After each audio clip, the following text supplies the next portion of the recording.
Welcome back everyone to Dr. Christy Cares. I'm Dr. Christy Matuziak, and today I want to talk with you about birth.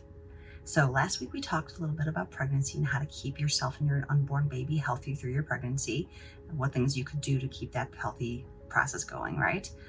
Now let's talk about birth. So the thing is, birth matters. How we birth our children and how they come into this world does matter, and it does impact their health.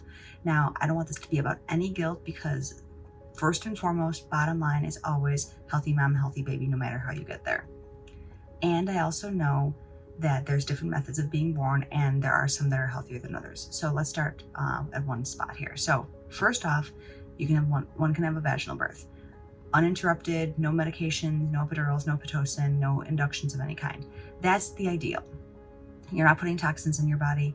You're not messing with the process and encouraging the baby to come sooner than they would normally have liked. You're letting nature take its course. That's obviously the ideal scenario. Second best would be vaginal birth, but maybe with some inductions, okay? Or an epidural for pain control or something along those lines. The last thing that we really want is a C-section birth. And these things are happening very, very frequently now because there's a lot of different reasons. One, if one doesn't have a very healthy pregnancy, we ending up in emergency states, and they exist for a reason, and it's very important that these exist for emergencies. Problem is that they end up being used for non-emergency situations, like, you know what, well, you already had a C-section, let's just do this one again. Or, you know what, let's just figure out dates. It's more convenient for me or more convenient for you to just have the baby at this time. Let's just schedule a C-section. There's a lot of reasons that you shouldn't do that. Now, let's think about this logically speaking. When the baby comes through the birth canal, the baby's face is smushed up against your vaginal tissue, your rectum in a way, and it starts swallowing some of that fluid in some of that area. And that's the baby's first inoculation into their gut flora.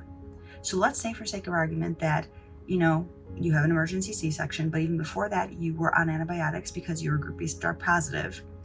So you're on antibiotics during your labor anyway. You then have a C-section, and then you try to breastfeed, but breastfeeding doesn't work out because, let's face it, it's hard. Your baby no longer has any of that gut flora that's normally intended for them to be with.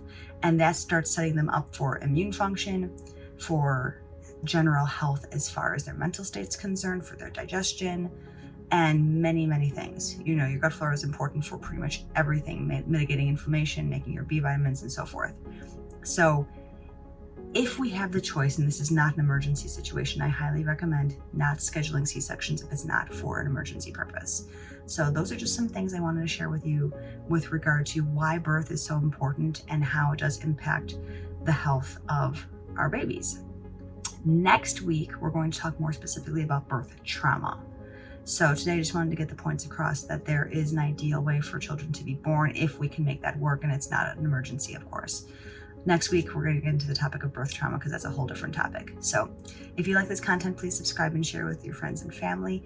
Next week, can't wait to share with you the birth trauma concept. So again, Dr. Christy Matuziak here with Dr. Christy Cares, wishing you a fantastic day and a healthy life.